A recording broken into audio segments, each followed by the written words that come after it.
की हैं। मैं कह सकता हूँ कोई भी एक सच निकलेगी, राजनीति छोड़ देंगे। 2022 का रण तैयार है, पार्टियां एक दूसरे के साथ बातचीत कर रही हैं, मुलाकातों का दौर चल रहा है। इस दरमियान समाजवादी पार्टी की तरफ से घोषणा की गई है कि हम साइकिल यात्रा करेंगे। साइकिल यात्रा क्या होती है और इससे क्या बेनिफिट है, हम बात करेंगे पूर्व विधायक दीपक की तरफ से। दीपक जी, क्या साइकिल यात्रा आपके पास में अंतिम अस्त्र बचा हुआ है? देखिए, राजनीति में कोई भी कार्यक्रम बिना उद्देश्य के वगैरह अधूरा दिखाई पड़ता है। आपको पता है साइकिल यात्रा के पीछे का मकसद क्या है कि 5 तारीख में हमारे नेता आदरणीय जनेश्वर मिश्रा जी की जयंती है, और जिनका पूरा जीवन समाजवादी आंदोलन के लिए समर्पित रहा है, और उनकी सादगी की मिसालें आज हिंदुस्तान की राजनीति में उदाहरण भी हैं कि वो पेट्रोलियम मंत्री रहे, रेल मंत्री बने, और कई बार मिनिस्टर रहने के बाद भी आज भी उनकी ज़िंदगी सादगी के साथ बीती है पूरा जीवन। तो मैं कह सकता हूँ कि एक ऐसे महापुरुष जिसने समाजवादी आंदोलन के लिए अपना जीवन दिया हो, उनकी जयंती के अवसर पर नौजवान उस संदेश को कैसे लोगों तक पहुँचाएं, इसके लिए साइकिल यात्रा एक कार्यक्रम है। वो कार्यक्रम लोगों को जगाने वाला है, और वो जयंती इस रूप में मनाएं कि हम समाजवादी लोगों का जो इतिहास है, जो उनकी जीवन की गाथा है, जो उनके जीवन के संघर्ष है, वो हम लोगों तक पहुँचाएँ। तो मैं कह सकता हूँ ये राजनीतिक कोशिश नहीं, बल्कि उन महान आत्माओं के लिए एक उनकी यादगार है जिन्होंने अपना पूरा जीवन समाज के लिए, देश के लिए, समाजवादी आंदोलन दिया है। 350 सीट का दावा कर रहे हैं आपके राष्ट्रीय अध्यक्ष। जब शिवपाल साथ में थे तब इतने पर नहीं पहुंच पाए थे आप लोग। इस बार के पास आधार क्या, इतना बड़ा आंकड़ा के आधार क्या है आप लोगों के पास? देखिए, जो राजनीति का दौर है, आप देख रहे होंगे कि जनता का समर्थन जिसके साथ भी गया है, एक साथ भारी बहुमत के साथ गया है। देखो, आप इसके पहले का चुनाव पिछले 2 चुनाव देखें, एक बार बहुजन समाज पार्टी के लोगों को समर्थन मिला, उन्हें सरकार बनाने का मौका मिला। उसके बाद अखिलेश जी को जब मौका मिला, समाजवादी पार्टी को मौका मिला, तो एक तरफा बहुमत के साथ मिला। बीजेपी को भी लोगों ने बड़ी, अखिलेश जी के जब कंपेरिजन करके बाद लोगों ने ये मन में शायद सोचा होगा कि उससे बेहतर सरकार शायद बनने वाली है, तो भारतीय जनता पार्टी को अपार समर्थन मिला। लेकिन जिस तरह से निराशा छाई हुई है जनता के बीच में, जिस तरह से निराश हुए हैं लोग, जो वादे किए गए थे उनसे बदले हैं लोग, मैं कह सकता हूँ उसके बाद जो आज जन समर्थन दिखाई पड़ रहा है, जिसकी वानगी अभी जिला पंचायत और इसके क्षेत्र पंचायत के सदस्यों के रूप में जो संख्या निकल कर गाँव से आई है, मैं किस जनता का अपार समर्थन मिलने जा रहा है। उस आधार पर मैं दावे के साथ कह रहा हूँ कि हम लोग 350 के पार पहुँचेंगे। छोटे दलों से गठबंधन का इस बार आप लोगों का मन है पार्टी का, बड़े दलों के साथ में मन खट्टा है आपका। छोटे दल कौन से देखते हैं जिनसे आपको फ़ायदा हो पाएगा? देखिए, हमारे राष्ट्रीय अध्यक्ष आदरणीय अखिलेश जी ने ये बात इस क्षेत्रों में, अपने अपने क्षेत्रों में एक विशेष रूप से काम कर रहे हैं, किसी वर्ग विशेष में काम कर रहे हैं, जिनकी अपनी कोशिश से एक पहल है समाज के लिए। उन सब के साथ जोड़ने की बात इसलिए कही कि आज हिंदुस्तान की राजनीति साझा राजनीति की दौर तरफ गई है। क्या बीजेपी अलायंस में बहुत सारे दल शामिल नहीं हैं? क्या बीजेपी के पिछले चुनाव में भी बहुत सारे दल साथ में नहीं थे? तो ये राजनीति की रणनीति का हिस्सा है कि जिन लोगों ने समाज के लिए कुछ किया है और जो आगे चलकर समाज के लिए कुछ करना चाहते हैं, आओ हम सब मिलकर वो राजनीतिक ताकत बने, जिससे गरीबों का भला हो सके, गाँव को विकास की तरफ ले जा सकें, लोगों को तरक्की का रास्ता दिखा सकें। उसके लिए एक अच्छी कोशिश हो। मैं कह सकता हूँ ये कोशिश सफल होने वाली है, क्योंकि ज़बरदस्त जनता का रुझान समाजवादी पार्टी की तरफ है। लोग अब अखिलेश जी की तरफ देख रहे हैं, उनके फैसलों पर चर्चा करते हैं, लोग याद करते हैं।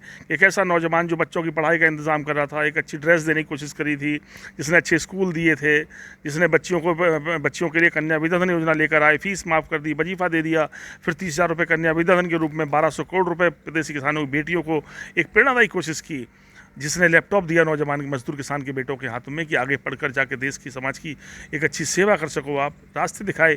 जिसने बजट का 70% पैसा गांव पे खर्च करके गांव को बदलने की कोशिश की, जिसने कहा कि गांव के देश की खुशहाली का रास्ता गांव से गुजरता है, गांव में खुशहाली कैसे आए उसकी कोशिश की। जिसने पेंशन योजना लेकर आए, हमारी माताओं बहनों को एक पेंशन का एक नया इतिहास लिखा कि 55 लाख महिलाओं को पेंशन का इंतज़ाम किया। वो बूढ़ी माँ जो कभी अपनी ज़रूरतों के लिए बेटे की तरफ देखना पड़ता था, एक कोशिश की थी एक बेटे ने कि हम उस माँ को स्वावलंबी बनाएंगे, उसकी छोटी ज़रूरतों को पूरा करेंगे। मैं कह सकता हूँ इन सारे सवालों पर जनता का रुझान आज एक तरफा अखिलेश यादव की तरफ है। भारी बहुमत के साथ समाजवादी पार्टी सरकार में आने वाली है। लालू और मुलायम साहब की मुलाकात हुई है, आम जनता इस पूरी मुलाकात को किस तरह से देखे? क्या एक साथ आने की स्थिति में है आप लोग? देखिए, राजनीति के साथ-साथ ज़िंदगी में और भी रिश्ते हैं और भी मुलाकातें तो एक औपचारिक संबंध हैं। बहुत सारे लोग सबसे मिलते हैं। रोज़ आप अखबार पलटते हैं तो सुनते हैं कि देश की राजनीति करने वाले लोग नेता दूसरे से मिलते हैं और सुख-दुःख की बातें बाँटते हैं। इससे अलायंस की बात नहीं है, बस समाजवादी विचारों के लिए लालू जी ने भी पूरा जीवन बिताया है। आदरणीय हमारे नेता मुलायम सिंह यादव का पूरा जीवन उसी संघर्ष में निकला है। तो 2 लोग जब मिलते हैं, विचार करते हैं तो कुछ ना कुछ मैं कह सकता हूँ कि जनता की भलाई के लिए कोई अच्छी बात सोचते हैं। ब्राह्मण वर्ग की याद बहुत देर से आपको आई, आपकी सरकार में अनादर उनका हुआ, क्या ये मानते हैं? अलग हुए ही नहीं। हमारे हर आंदोलन को आप देखें, अगर हम अब जनेश्वर मिश्रा की बात करें, आज भी आप देखें कि जब विधानसभा गठन होता है, अखिलेश जी मुख्यमंत्री बनते हैं, लेकिन माता प्रसाद पांडे विधानसभा के अध्यक्ष बनाए जाते हैं। तो मैं कह सकता हूँ, अगर मंत्रिमंडल के लिए भी विचार करेंगे आप, तो बहुमत की जो महत्वपूर्ण पद थे उस पर समाज के उन लोगों को बैठाने की कोशिश की गई जो दिशा देने वाले लोग हैं। तो हमारे रिश्ते आज के नहीं, हमारे रिश्ते तो और पुराने हैं। कहते हैं कि अगर दोस्ती की मिसाल कहीं है धरती पर तो कृष्ण सुदामा की है। मैं कह सकता हूँ हमारे रिश्ते तो पुरखों ने बनाए हैं, पूर्वजों ने बनाए हैं। वेद शास्त्रों में उनका जिक्र है, भगवान की कथाओं में जिनका जिक्र हो। मैंने कहा हमारे इनके जिनके संबंध हैं वो नए हैं, पर हमारे जन्मों के संबंध हैं। और हम तो वही सम्मान भगवान कृष्ण के मन में कितना आदर था इस समाज के लिए, वो हम उसको कभी दिलो दिमाग से नहीं निकाल सकते। ये किसी के लिए तो राजनीतिक सहयोगी होंगे, पर हमारे लिए तो हमेशा सम्मानीय कल थे, आज हैं और जीवन भर रहेंगे। दीपक, योगी सरकार में बड़े स्तर पर कार्रवाई की गई, माफियाओं के खिलाफ कार्रवाई की जा रही है, संपत्ति कुर्क की गई, संपत्ति जमींदोज की गई। क्या ये मानते हैं आप कि किसी एक खास पार्टी की तरफ इस तरह की कार्रवाई हो रही है? देखिए, हमने कहा कि कुछ कार्रवाइयाँ जो आप देखते होंगे कि व्यवहारिक हैं, ठीक है, जो जिन लोगों ने अपराध किया जो उनके खिलाफ कार्रवाई, लेकिन कुछ कार्रवाई राजनीतिक तौर पर भी कैसे हुई है वो भी आपके छुपी नहीं है। वर्ग के खिलाफ, उन समाजवादी लोगों के खिलाफ। मैंने कहा कि जो न्याय की कुर्सी पर बैठा है उसका दृष्टिकोण बहुत बड़ा होना चाहिए, न्यायिक होना चाहिए उसकी कोशिश, क्योंकि उसके न्याय के बाद फिर जनता के बीच का भी एक न्याय है, वो भी लोग देख रहे हैं।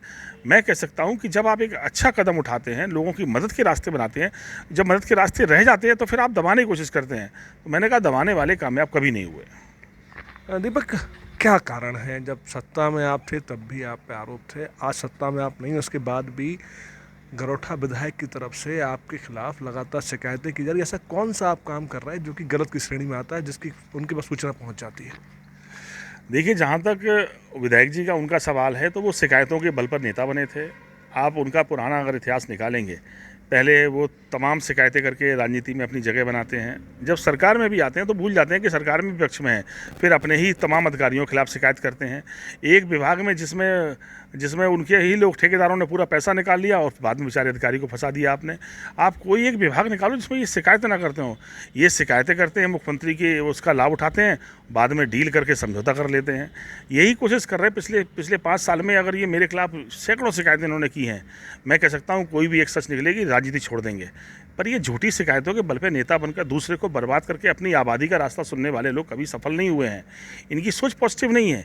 ये चाहते हैं कि हम करा के चुनाव जीत लेंगे। तो मैंने कहा कि इन्होंने बहुत सारे प्रधानों की जांचें करा डाली, यानी कितने छोटे लेवल पर गए। आज जो अधिकारी इनकी बात नहीं सुनता उसकी शिकायत कर देते हैं। सारे घाट ये मिलके चला रहे हैं, सारे घाटों से पैसा ले रहे हैं।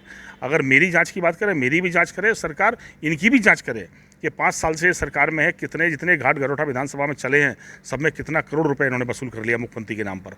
और ये मैंने कहा कि मुख्यमंत्री जी ईमानदार हो सकते हैं, पर ये सिस्टम तो पूरा बेईमान बना रखा है। ये सोचते हैं कि हम शिकायत करके बर्बाद करके किसी को हरा देंगे चुनाव।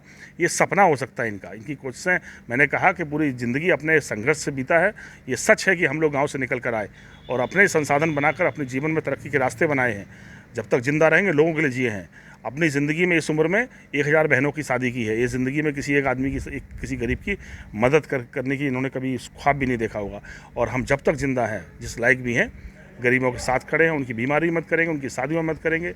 और ज़िंदगी के जिस मोड़ पर भी किसी को ज़रूरत होगी, मैं उसके साथ खड़ा हूँ। ये मेरे जीने का ढंग है और जब तक मैं जिंदा हूँ ये ढंग अपने नहीं बदल नहीं सकता। तो दीपक बदलने वाला है नहीं, ये विधायक जी का कहना। उनका ये भी कहना है कि अगर एक भी आरोप सिद्ध हुआ तो हम राजनीति से संन्यास ले लेंगे। कुलदीप, जबनी न्यूज़, झांसी।